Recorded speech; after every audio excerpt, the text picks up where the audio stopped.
I think this is a number 8 Lodge. I'm working on a lid right now. And I think this is the one that goes with it. It obviously got moved by one of the neighbor kids because it's not where I left it. And it was sunny side up, so the rain kind of got in there. Fortunately, we don't have a lot of rain. It was rusty when I got it, but it's a little worse. So I gave it about 15 minutes of vinegar and then a brisk scrubbing with some Barkeeper's Friend. I'm going to lay some towels in here and put some evapo-rust to get the last of that out. The outside was just a quick scrub with Barkeeper's Friend. What I've done is I've laid some paper towels down inside this plastic bag, put the Dutch oven on top, and then I'm going to wet these with evapo-rust and kind of decoupage them to the pot, so that hopefully I use a little less evapo-rust. I'll lose some in the process. I am hopeful.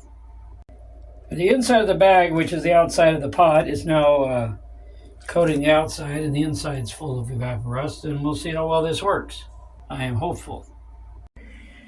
And meanwhile, the lid is soaking in clearance Walmart version of the Blue Top in a Goodwill bag that helps it not evaporate so much. This is mostly clean. There was just some details I was getting picky about because it was close to perfect, so I figure I might as well make it perfect. So maybe an hour in evapo-rust, and time to season it. Gotta get it fully dry. And here's the first round of seasoning on that rusty Dutch oven.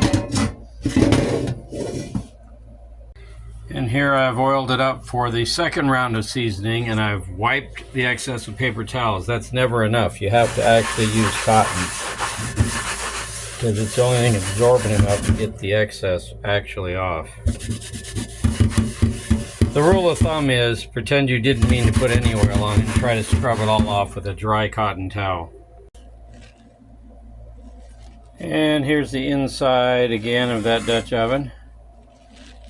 I'm going to keep putting on layers of black until it's even.